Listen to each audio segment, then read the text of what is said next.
안녕하세요. 저는 한국외대 GBT학부 19학번으로 재학 중인 김효빈입니다. 저는 한국외국어대학교 LD학부 20학번에 재학 중인 김재승입니다. 세승님, 오늘 저희가 왜 모였죠, 여기에? 벌써 8월 25일이 수능 100일을 앞에 두었다고 합니다. 네, 그래서 저희가 오늘 수능과 관련된 몇 가지 꿀팁을 알려드리려고 이렇게 모였습니다. 그 전에 올해 바뀌게 된 외대 정시 전형에 대해 먼저 확인해 보겠습니다. 네, 먼저 정시 방법은 모두 같습니다. 하지만 농어촌 특별 전형의 경우 정시 70, 그리고 서류 30이라는 거 꼭 기억해 주세요. 정시 일반 전형에서도 반영비에 변경이 있었는데요. 기존의 국어 35%에서 30%로 영어가 15%에서 20%로 바뀌었다는 점 참고 부탁드립니다. 네, 그리고 마지막으로 한국외대 경영학부의 경우 나군에서 다군으로 옮겨갔으니 꼭 참고해 주세요. 네, 그럼 지금부터 본격적으로 수능 100일에 앞서서 시간관리, 공부 방법, 마음가짐에 대해 알려드리도록 하겠습니다. 효빈 학우님은 수능 100일 전에 시간관리 어떻게 하셨어요? 저는 플래너 쓰는 거를 되게 좋아했었어요. 그래서 한 달 전, 그러니까 수능 100일 되기 한 달 전부터 스터디 플래너를 되게 막 찾아다녔었거든요. 100일용.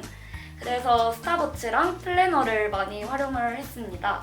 저는 짧게 하는 것보다 한 달 단위로 꼭 해야 할 양을 정해놓고, 그리고 당일의 스케줄에 맞춰서 하루치 스케줄러를 짰던 편이에요. 그래서 그렇게 하니까 좀 더 효율적으로 시간을 쓰고 공부를 할 수 있었던 것 같아요.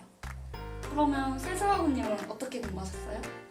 저 같은 경우는 플래너를 막 세세하게 이렇게 짜서 공부하는 편은 아니었고 그냥 공부를 하기 전에 그냥 머릿속으로 그냥 두루뭉실하게 뭐 국어, 수학, 영어 오늘 뭘 하겠다 이 정도만 갖고서 공부를 했던 것 같고요. 100일이 굉장히 길게 남은 것 같지만 짧은 시간이기 때문에 취약 부분들을 위주로 공부를 하시는 것을 추천을 드립니다. 저 같은 경우는 국어, 수학, 영어, 한국사, 탐구 그리고 제2외국어도 공부했었는데 이런 이 전 과목들을 하루에 공부할 수 있도록 조금 계획을 세워서 감을 잃지 않도록 노력을 했습니다. 네, 세승학우님이 전과목 이야기를 꺼내시니까 저도 한 개 기억난 게 있는데요. 수능 100일 전부터는 꼭 생체 리듬을 수능 시간표에 맞췄으면 좋겠어요. 저도 12시 전에는 자려고 노력을 했고, 그리고 저는 아침에 집중이 잘 되는 편이어서 새벽 6시에 일어나서 공부를 했던 기억이 나요. 네, 저도 100일 전부터는 아니더라도 한 달 전부터는 수능 그 당일에 스케줄에 맞춰서 일어나고 그 시간대에 국어 공부하고 그 시간에 밥 먹고 이런 생체 리듬을 수능 당일에 맞추는 노력을 많이 하면서 수능 대비를 했던 것 같습니다. 저도 수능 일주일 전부터는 도시락을 싸서 학교에 가져갔던 것 같아요. 이 도시락을 수능 때도 먹어야 하기 때문에 어떤 음식이 가장 소화가 잘 되는지 확인을 해보려고 그렇게 했었는데 일단 급식보다 맛있었던 것 같아요. 수능은 당일에 컨디션이 워낙 크게 좌지우지되는 시험이니만큼 갑자기 새로운 음식을 먹어서 배탈이 나면 수능을 망할 수 있겠죠. 그럼 저처럼 재수를 해야 되기 때문에 두 번째는 공부 방법에 대해서 말씀드리려고 해요. 저희가 수험생일 때 어떻게 공부했는지 오랜만에 다시 떠올리면서 꿀팁들을 방출해 보려고 합니다. 세승학우님, 그 100일 전에 공부 어떻게 하셨나요?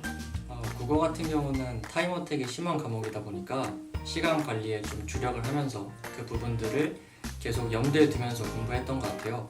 특히 수능 100일 남았을 때는 이제 실전처럼 시간 관리를 조금 염두에 두면서 공부를 해야 되다 보니까 화법과 작문은 10분 이내에 풀 수 있도록 꾸준한 모의고사처럼 푸는 연습을 했었고 문법도 나중에는 이제 개념도 많이 아니까 이제 100일이니까 기출문제나 여러 사설 문제들을 통해서 양치했었습니다. 문학 같은 경우에는 연계 교재가 중요하지 않나요? 중요하죠. 네, 수능 시험장에서 아는 작품이 나왔을 때 그 심적 안도감 뭔지 아시죠? 저 1급 때 울 뻔했잖아요. 너무 반가워서? 네. 네, 그래서 그만큼 중요하기 때문에 수능 특강, 수능 완성, 국어에 나와 있는 특히나 고전 시가랑 고전 소설 현대시는 정말 달달 암기할 수 있을 정도로 여러 번 보시는 걸 추천드리고 싶어요. 국어는 여기서 마치고 세승아 군님 혹시 수학 점수는 어떠셨나요? 저 같은 경우는 수능 100일 전에 준킬러라고 하는 조금 쉬운 사전들이 있잖아요. 그런 것들을 좀 다 맞추는데 주력을 했었던 것 같아요. 근데 이렇게 공부를 하고 막상 20 수능 시험장에 들어갔더니 준킬러보다 21, 30번이 더 쉽게 나와서 21번을 풀었다는. 그래서 여러분들 너무 준킬러에만 매진하지 말고 킬러 문제도 좀 다 잡고 가시면 좋은 성적을 기대할 수 있지 않을까 생각합니다. 아 이거 살짝 자랑 같기도 한데 일단 넘어가도록 하겠습니다. 네, 저는 수학을 수능 100일 전에는 저는 오히려 조금 반대로 20번, 21번, 30번만 모아놓은 문제집들을 하루에 한 두세 문제씩은 꼭 풀었던 것 같아요. 그렇게 풀다 보니까 아무래도 조금씩 건드려 볼 수 있더라고요. 그래서 20번을 맞췄던 기억이 납니다. 네, 지금부터는 영어에 대해서 알아봅시다.